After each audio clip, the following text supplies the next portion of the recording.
আলাইকুম প্রিয় দর্শক, অন্য মঞ্চের আলাপ চাইতায় আপনাদের সকলকে আমন্ত্রণ জানাচ্ছি। এই আলোচনায় আমাদের সঙ্গে অতিথি হিসেবে আছেন ঢাকা বিশ্ববিদ্যালয়ে ছাত্র শিবির ভূমি-দশ বিজয় লাভ করেছে। ছাত্র শিবির যেখানে 14,000-এর উপরে ভোট পেয়েছে, সেখানে বিএনপি প্রার্থী 6,000-এরও নিচে ভোট পেয়েছে, 5,000-এর চেয়ে একটু বেশি। তাহলে আপনি যদি চিন্তা ভাবনা করে দেখেন যে একজন প্রার্থীর সাথে আরেকজন পরাজিত প্রার্থীর ভোটের ব্যবধান হচ্ছে 9,000, অর্থাৎ তিনি অর্ধেক ভোটও পাননি, 1/3 বা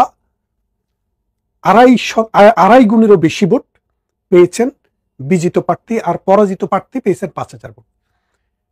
এখানে সবচেয়ে বড় যে বিষয়টি, বাংলাদেশ আওয়ামী লীগের ছাত্র সংগঠন যে ছাত্রলীগ, সেই সংগঠনটি কিন্তু এবারে নির্বাচন করতে পারেনি। নির্বাচনে তারা নিষিদ্ধ ছিল, তারা নির্বাচন করতে পারেনি। এবং ট্রেডিশনালি সংখ্যালঘু সম্প্রদায়ের মানুষ আওয়ামী লীগকে ভোট দেয়। সেই আওয়ামী লীগকে যারা ভোট দেয় তারা বেশিরভাগ থাকে হলো সংখ্যালঘু সম্প্রদায়ের, বিশেষ করে হিন্দু, বৌদ্ধ, খ্রিস্টান যারা আছে, তাদের জন্য একটি বিশেষ হল আছে, সেটি হলো জগন্নাথ হল। সেই জগন্নাথ হলে শিবিরের প্রার্থী পেয়েছে মাত্র 8 ভোট, বিপি প্রার্থী, আর বিএনপির প্রার্থী পেয়েছে 1276 ভোট, উমামা ফাতেমা পেয়েছে 300-এর উপরে ভোট বা 500-এর মতো ভোট। এখন আপনারা একটা জিনিস হিসেব করে দেখেন, বিএনপি যেভাবে ঢালাওভাবে বলছে যে সব আওয়ামী লীগ শিবিরকে ভোট দিয়েছে, বিষয়টা হয়তো এরকম না। বিশেষ করে সংখ্যালঘু সম্প্রদায়ের লোকেরা কোনোভাবেই ধর্মভিত্তিক, ইসলাম ধর্মভিত্তিক রাজনৈতিক দলকে অ্যাকসেপ্ট করতে পারেনি, যার কারণে তারা দেয়নি। কিন্তু অন্য যারা আছে, অন্যান্য হলে, জসিমউদ্দিন হল, সলিমুল্লাহ হল, SM হল, মহসিন হল, রহমান হল, সূর্য সেন হল, অমর একুশে হল, রোকেয়া হল, শামসুন্নাহার হল, এইসব হলে যারা আছে তাদের ভোট কিন্তু 70 ভাগ কাস্ট হয়েছে। এই 70 ভাগ কাস্ট হওয়া ভোটের মধ্যে বিএনপি এইরকম ভাবে ন্যাক্কারজনক একটা পরাজয় লাভ করেছে। এর কারণটা কি? এর কারণটা কিন্তু আমি দেখি দুইটা। প্রথম কারণটা হচ্ছে, বাংলাদেশে আগস্ট পরবর্তী সময়ে বাংলাদেশে যে মব হয়েছে, এই মবের নেতৃত্বে কারা ছিল, অর্থাৎ মব সন্ত্রাস যে হয়েছে, এই নেতৃত্বে কারা ছিল, এক। দ্বিতীয় হচ্ছে যে মিথ্যা মামলা, এই মিথ্যা মামলাগুলা কারা দিয়েছে? নাঙ্গলকোট থানায় আমার বাড়ি, ওই নাঙ্গলকোটে টোটাল 54টা মামলা হয়েছে। এই 54টা মামলার মধ্যে জামাত শিবিরের পক্ষ থেকে বা ঘরানার মানুষেরা করেছে 3টি মামলা, আর 51টি মামলা করেছে বিএনপি ঘরানার লোক। সবগুলো এক্সিকিউটেড হয় নাই, বেশিরভাগ, অনেকগুলা মামলা বেশিরভাগই করছে ছাত্র দলের লোক, যুব দলের লোক, বিএনপির লোক, অর্থাৎ বিএনপির সাথে যাদের সম্পর্ক আছে বা বিএনপি ঘরানার লোক। এখন আমার নাঙ্গলকোটের যেই সব ছেলেপেলেরা আওয়ামী লীগ ঘরানার মানুষ, তাদের পিতাকে মামলা দিয়া, মিথ্যা মামলা দিয়া 5 লাখ, 7 লাখ, 3 লাখ, 2 লাখ টাকা করে যারা উসুল করছে, আমার নাঙ্গলকোটে যেই সব পরিবারের ছেলে বিশ্ববিদ্যালয়ে পড়ে, তাদের পিতা মাতা দৌড়াইয়া বেড়াচ্ছে ঈদে, তারা কি তাদের ছেলেকে ফোন দিয়া বলবে, মেয়েকে ফোন দিয়া বলবে, বাবারে বিএনপিকে একটা ভোট দেয় শিবিরকে ঠেকানোর জন্য? কেন বলবে? যে জায়গায় শিবির বা জামাতে ইসলামী জায়গায় আপনাকে নির্যাতন করছে না। দেখেন, নুরুল হুদার গলায় কারা এই জুতার মালা পরিয়েছে? আপনারা জানেন নিশ্চয়ই, নুরুল হুদার গলায় বিএনপির লোকেরা জুতার মালা পরিয়েছে। এইভাবে আওয়ামী লীগের বড় বড় যেই সব নেতাকে হেনস্থা করা হয়েছে, তাদেরকে কে বা কারা ধরে নিয়েছে, আপনি ভিডিও ফুটেজগুলো কালেক্ট করে আপনি দেখেন। আচ্ছা, যখন ধানমন্ডিতে যাইয়া যখন তারেক ভাইকে কথা দিলাম ধানমন্ডির 32 নম্বরের দখল নিলাম, এই কথা যারা বলে, এই চিন্তা যারা করে, বলেন তো, যারা বঙ্গবন্ধুকে ভালোবাসে, আওয়ামী লীগকে ভালোবাসে, তারা কি করে বলে যে আমি দেখতেছি ধানমন্ডিতে ভাইয়ার নির্দেশে আগুন দেওয়া হচ্ছে? তারা বলছে, যেখানে সাদেক হোসেন খোকার ছেলে বুলডেজার সরবরাহ করে ধানমন্ডি 32 নম্বরকে গুড়ানোর জন্য, সেইখানে বঙ্গবন্ধুকে ভালোবাসা, আওয়ামী লীগকে ভালোবাসা একজন পিতা বা একজন মাতা কি করে নির্দেশ দেয় যে তুমি বিএনপিকে ভোট দাও? এই নির্দেশ দিতে পারে না, এটা দেওয়া সম্ভব না। তাই যা হওয়ার তাই হয়েছে। তার মানে বিএনপিকে ছাত্রলীগের একটা অংশ ভোট দিয়েছে, যারা নির্যাতিত হয় নাই বা যেসব পরিবার কোনোভাবে এফেক্টেড হয় নাই। বিশেষ করে আমি তো বলে দিলাম, সূর্য সেন হলের এই 1200 ভোট যদি ভোট না পাইতো, 1286 ভোট, 76 ভোট, তাহলে ছাত্র দলের যে বিপি প্রার্থী তিনি কিন্তু তখন তার ভোট নেমে যায় 4,000 মানে তিনি 4,000 পেয়ে অন্যান্য হলেও যেই সব ছাত্রলীগ পরিবারের সদস্যরা কোনোভাবে এফেক্টেড হয় নাই তারা কিন্তু বিএনপিকে ভোট দিয়েছে। কিন্তু যারা এফেক্টেড হয়েছে তারা হয় শিবিরকে ভোট দিয়েছে, না হয় ভোটদানে বিরত থেকেছে। এটা তাদের ক্ষোভ। এই ক্ষোভ যদি বিএনপি প্রশমন না করতে পারে, তাহলে আগামী যে সামনে নির্বাচন আসছে, বিএনপি জানে না যে বিএনপিকে ঘুমে রেখে বিক্রি করে দিবে জামাত শিবির, বাংলাদেশ জামাত ইসলামী। কারণ তাদের কাছে বুদ্ধিভিত্তিক একটা রাজনৈতিক অংশ আছে এবং তারা এখন রাজনীতি বুঝছে। আর বিএনপি গায়ের জোরে রাজনীতি করতে চাচ্ছে। এটা এই বাংলাদেশে এখন আর চলবে না। দ্বিতীয় আরেকটা জিনিস হচ্ছে, শিবিরও কিন্তু একটা বিশাল জনগোষ্ঠী ঢাকা বিশ্ববিদ্যালয় তৈরি করেছে। আপনারা যারা যে অঞ্চলে বসবাস করেন, আপনারা কি কখনো দেখেছেন একটা ছেলে কওমি মাদ্রাসা, ইসলামী মাদ্রাসা, হাফিজি মাদ্রাসা, নুরানি মাদ্রাসা, উলুম মাদ্রাসা এরকম কোনো মাদ্রাসায় পড়ার পর আইসা বিএনপি আর আওয়ামী লীগ করে অথবা বাম দল করে না? কারণ মাদ্রাসাগুলো হচ্ছে মগজ দোলাইয়ের একটা প্রতিষ্ঠান। মাদ্রাসাগুলো কিন্তু শিক্ষা প্রতিষ্ঠান না, আধুনিক শিক্ষায় শিক্ষিত করার কোনো প্রতিষ্ঠান না। ছেলেরা নিজের চেষ্টায় যা পারে সেটা দিয়ে অনেকে সাইন করে আর অনেকে আস্থা করে চলে যায়। কিন্তু এই মাদ্রাসাগুলো হচ্ছে মৌলবাদী চিন্তা চেতনার মানুষ তৈরি করার একটা কারিগর। এখন বাংলাদেশে আমার নাঙ্গলকোটে যদি দেখি, আমার গ্রামে সারিজানিয়া গ্রাম, লক্ষ্মীপদুয়া গ্রাম, মাহিনী গ্রাম, বাঙ্গরডা গ্রাম, এই 4টা গ্রাম পাশাপাশি। বাঙ্গরডা গ্রামে একটি হাই স্কুল আছে আর মাদ্রাসা 2টি, একটি মহিলা মাদ্রাসা, একটি ইসলামিয়া মাদ্রাসা। এই 2টা মাদ্রাসা, কামেল মাদ্রাসা 2টা, একটা মহিলা মাদ্রাসা আর একটি বাঙ্গরডা মাদ্রাসা। এই 2টি, তার মানে একটা স্কুল 2টা মাদ্রাসা। আমার গ্রামে কোনো হাই স্কুল নেই, কিন্তু একটি হাই স্কুল সমমানের মাদ্রাসা রয়েছে।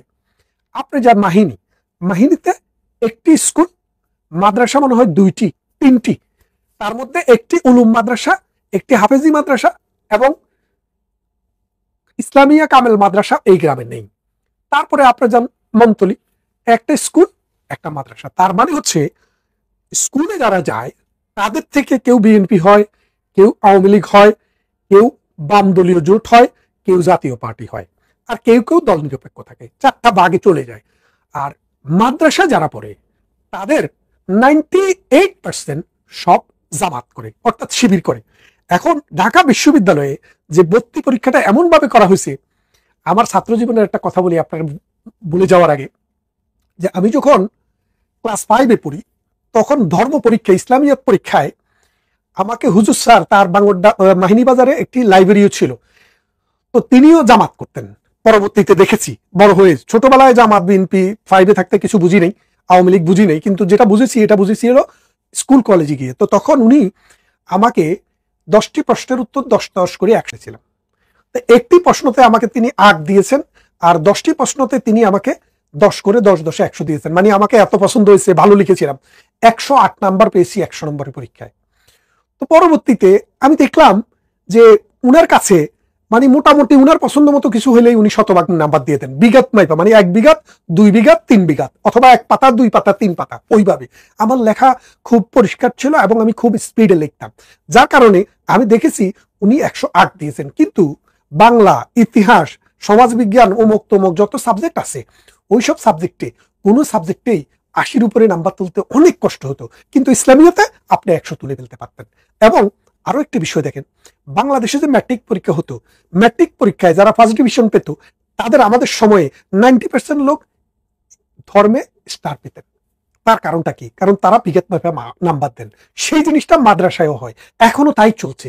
এখনো মাদ্রাসাগুলোতে আপনি কোন রকম পাতা পুরে আসতে পারলেই আপনি নাম্বার পাবেন, যার কারণে এদের নাম্বার বেশি থাকে কলেজের তুলনায়। এবং এর ফলে ঢাকা বিশ্ববিদ্যালয়ে 40% মার্ক যোগ হয় ম্যাট্রিক ইন্টারমিডিয়েট থেকে।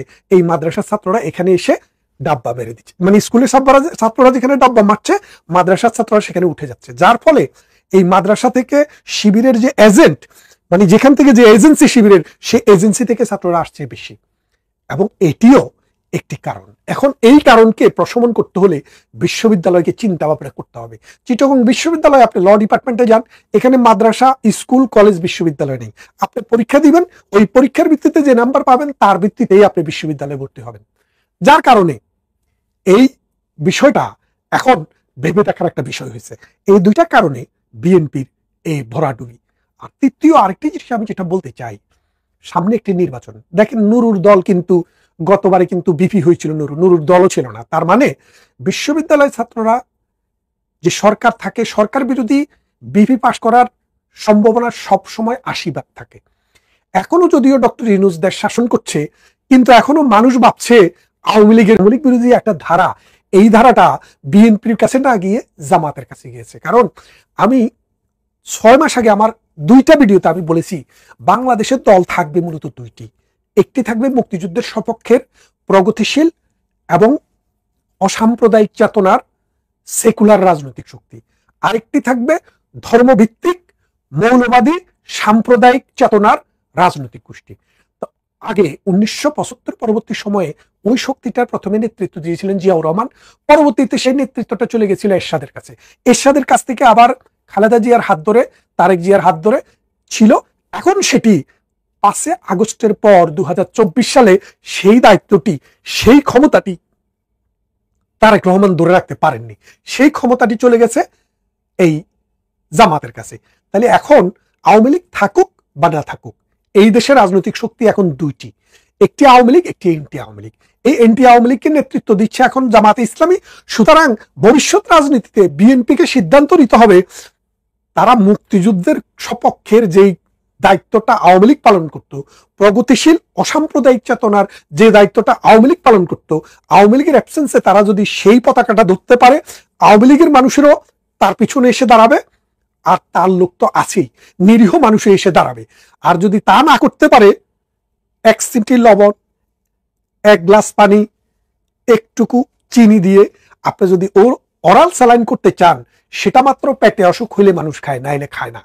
তা আপনি এখন বাংলাদেশের ডায়রিয়া হয়ে গেছে এই কথা মনে করি বসে থাকলে হবে না। একদিক থেকে রাজাকার নিবেন, একদিক থেকে মুক্তিযোদ্ধা নিয়ে আসবেন, আরেক দিক থেকে মৌলবাদী চিন্তা চেতনার মানুষ নিয়ে আসবেন। এই করে বাংলাদেশে এখন রাজনীতি চলবে না। আপনাকে দাঁড়াতে হবে, হয় আমি মৌলবাদ ১৯৭১ বিরোধী, আর না হয় আমি অসাম্প্রদায়িক চেতনার ১৯৭১ সালের অসাম্প্রদায়িক চেতনার যে মুক্তিযুদ্ধ, সেই চেতনার মানুষ। এই দুটার বাইরে বাংলাদেশে আর কিছু থাকবে না, এবং এটা থাকা সম্ভব না। আপনি যদি দেখেন পৃথিবীর উন্নত দেশগুলোতে, আমেরিকা যান, ব্রিটেনে যান, এরপরে শত শত বছর পরে এটার একটা পরিবর্তন আসে। সেই পরিবর্তন বাংলাদেশে হয়তো ২০৫০ সাল ৬০ সালে আসবে। কিন্তু এখন যে পরিবর্তনটা দরকার সেটা হচ্ছে ২ ধারা রাজনীতি।